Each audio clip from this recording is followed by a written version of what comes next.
Afternoon. So at the end of my talk, I'm not going to talk about Taylor Swift. I'm going to talk about that speaker, David Postic, but bear with me for a moment. I am almost positive that everyone in this room knows somebody with diabetes, and here's why. In this very theater, in the Meacham Auditorium, there are 360 seats with an 11.1% incidence of diabetes in Oklahoma. Statistically, that means that 40 of you in this room have type 1 or type 2 diabetes. We are your friends, we are your family, we are your neighbors. A quick review, type 1, many of you know as juvenile diabetes, typically affects people before the age of 10. But it's not uncommon to be diagnosed later in life, perhaps in your 30s or your 40s.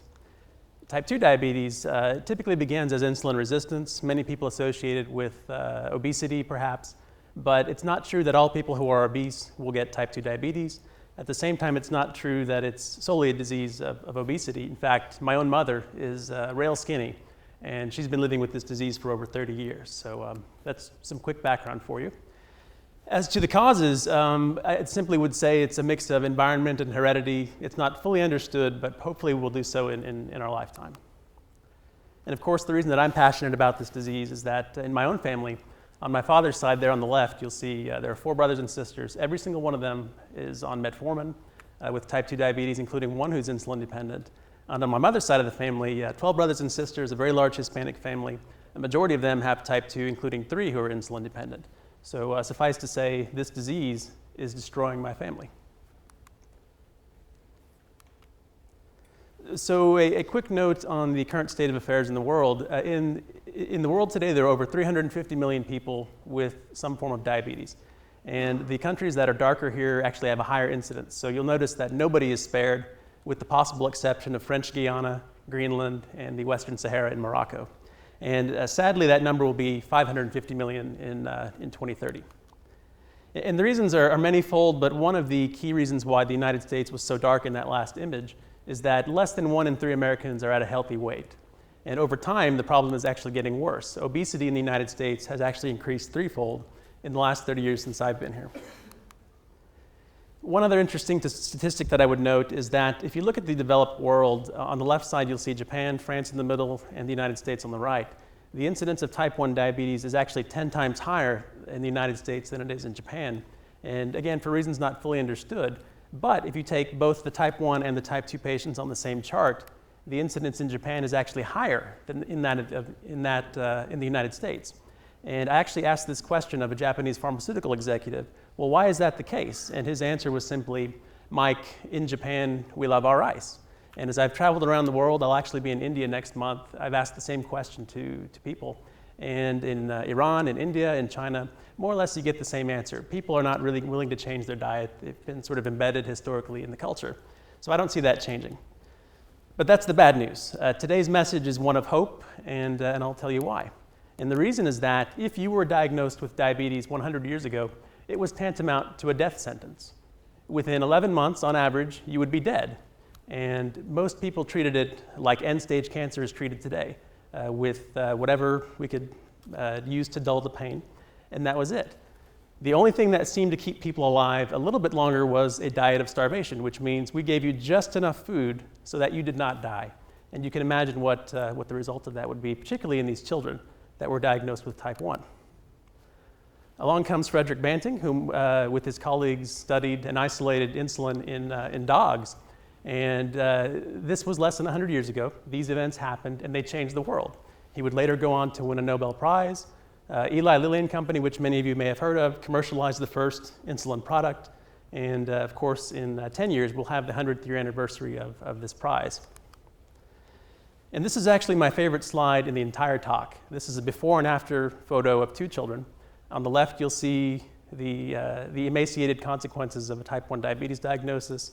And on the right side, you'll see a healthy, well, in one case, happy child. And in the other case, maybe he didn't like the photographer, I don't know. But whatever the case, they would later go on to live very full lives. The girl on the left actually passed away in 1981. So a very, very powerful slide indeed.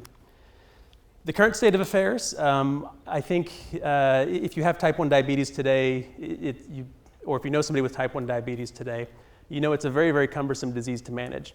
Typically, you wake up in the morning and you'll have a basal insulin injection, which is sort of a slow drip. And then before each meal, let's say you're at a TEDx event and you have a boxed lunch, You would have an insulin pen where you dial in a dose depending on what you're eating, and just give yourself the injection before every snack. Not to mention that you're constantly poking your finger to feed the glucometer to measure your blood sugar. And if you add all of that up, it's about 6,000 procedures per year. So very cumbersome, as I mentioned. And beyond the needle, you're always wondering, how many carbs are in this bagel or this donut or this sandwich. It's a disease that, frankly, many look at as a life sentence. In fact, I know of cancer survivors who have beaten 2 or 3 different types of cancer, but are more dismayed by their diabetes because, frankly, it's not something that they can beat today. And lastly, if you fail to manage your blood sugar properly, whether you're type 1 or type 2, lots of awful things happen.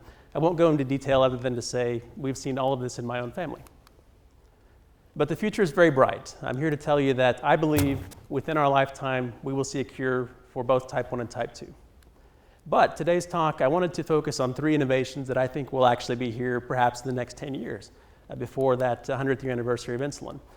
The first is the artificial pancreas. Earlier this week, positive clinical trial results were announced for this project, which essentially is an embedded glucose sensor, an implantable glucose sensor coupled with an insulin pump.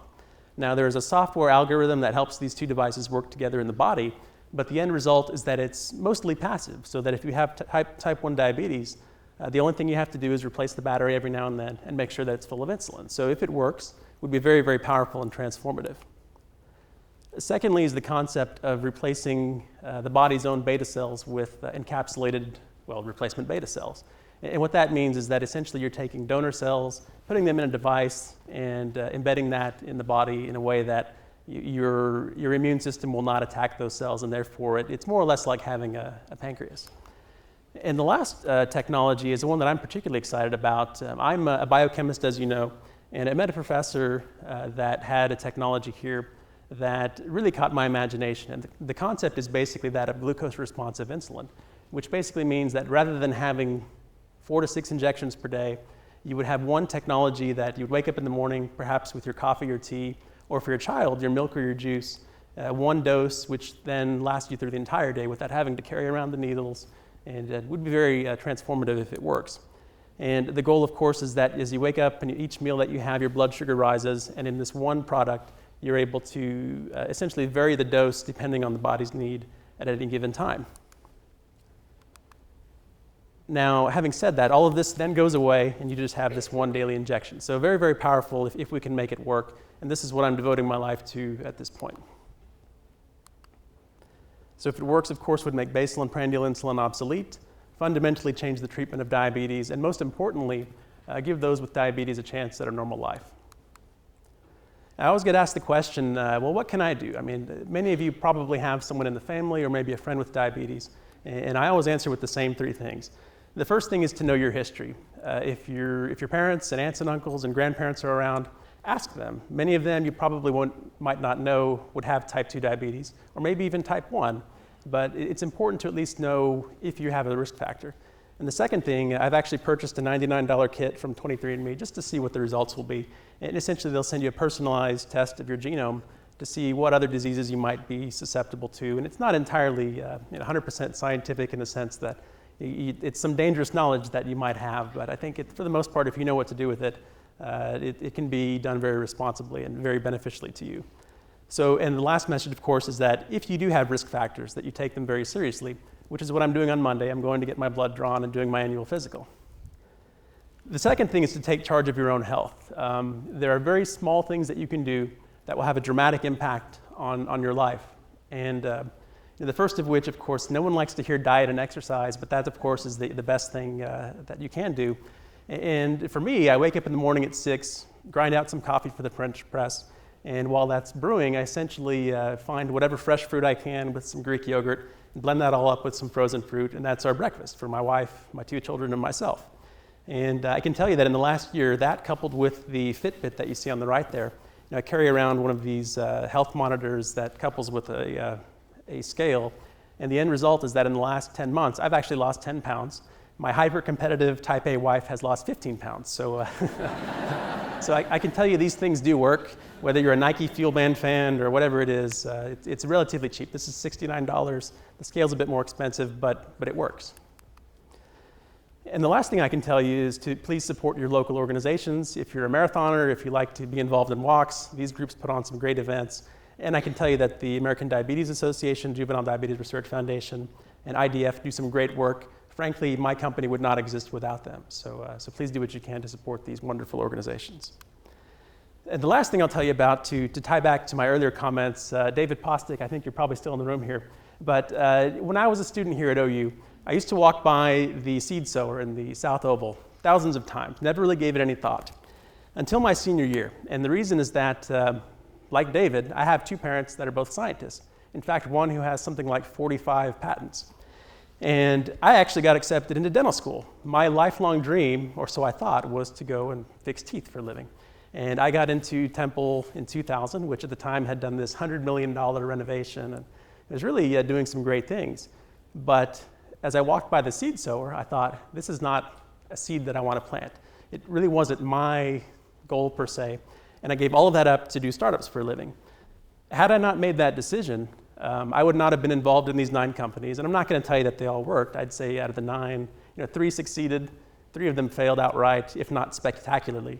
And then the other 3 I hope will be worth something someday. But really the goal here is to change the world. And I would say that whether you're David or someone else in the audience, I hope that you can find that which you're passionate about, which to me is immeasurable. It is a very powerful and humbling feeling to feel like you're in control of your destiny and that you're doing some very, very great things for the world. So with that, I'll thank you for your time.